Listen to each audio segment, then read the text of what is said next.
Abd al-Rahman al-Soufi, plus connu sous le nom d'al-Soufi, est une figure incontournable de l'histoire de l'astronomie et de l'astrologie. Né en 903 à Rey, près de l'actuel Téhéran en Perse, il a consacré sa vie à l'étude des étoiles et a laissé un héritage précieux qui a influencé aussi bien la science des astres que l'interprétation astrologique. Il a passé une grande partie de sa vie à Ispahan, où il a mené ses observations et écrit l'un des ouvrages les plus influents de son époque. À cette époque, justement, la Perse était un carrefour du savoir où se rencontraient les traditions grecques, arabes et indiennes. Soutenu par les souverains bouyides qui encourageaient le développement des sciences, al-Soufi bénéficiait d'un environnement propice à ses recherches. Sa vie quotidienne était entièrement tournée vers l'étude du ciel. Il passait des nuits entières à observer les étoiles avec un astrolabe, instrument essentiel permettant de mesurer la position des astres et consigner avec une minutie remarquable leur déplacement. Contrairement à certains astronomes qui travaillaient dans des grandes institutions ou sous l'égide de califes influents, al-Soufi menait ses travaux dans une relative solitude, consacrant ses journées à la compilation et à l'analyse des savoirs astronomiques transmis depuis l'Antiquité. Il s'appuyait notamment sur les écrits de Ptolémée, dont l'Almageste était la référence majeure en astronomie.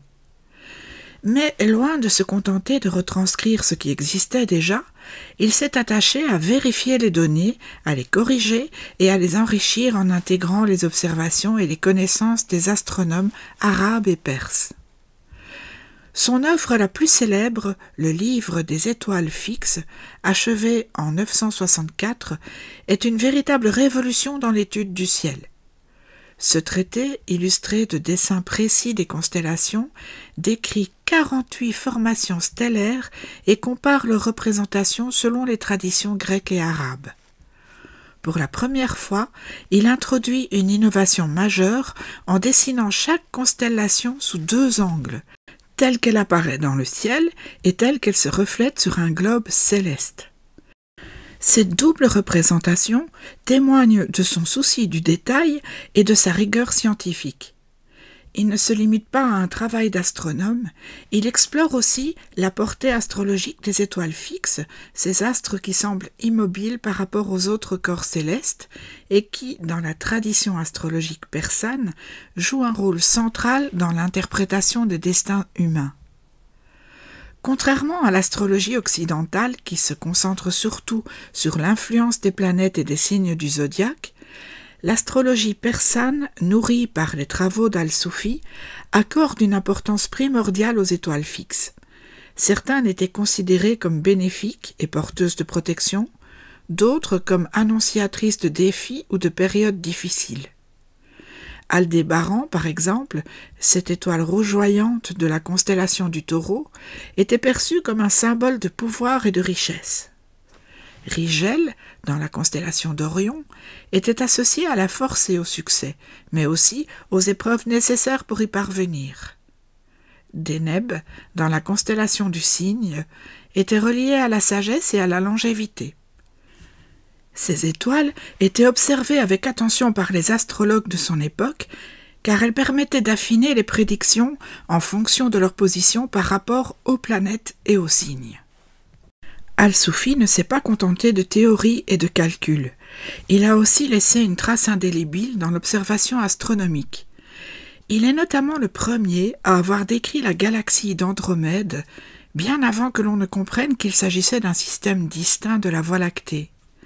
Il parle d'une nébuleuse, visible à l'œil nu, une tache diffuse flottant dans le ciel nocturne. À son époque, on ne soupçonnait pas encore l'existence d'autres galaxies, et ce n'est que plusieurs siècles plus tard que l'on comprendra la véritable nature de cet objet céleste. À travers des traductions latines de ses écrits, les découvertes d'al-Soufi ont circulé jusqu'en Europe et ont marqué de nombreux savants.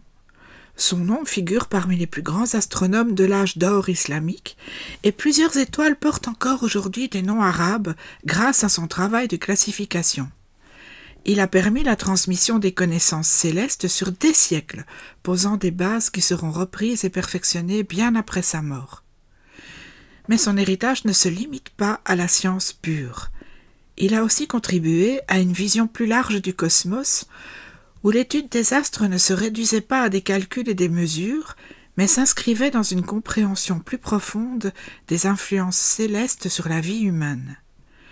Dans la tradition astrologique persane, l'observation du ciel ne servait pas seulement à établir des cartes stellaires, elle permettait aussi d'interpréter les grandes dynamiques du destin.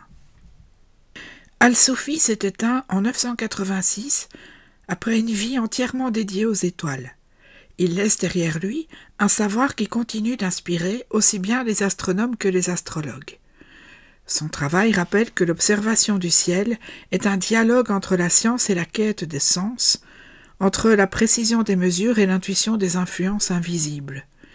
1000 ans plus tard, son héritage demeure vivant et son regard sur les étoiles continue d'éclairer ceux qui cherchent à comprendre ce que le ciel a à nous dire. À bientôt pour un prochain épisode.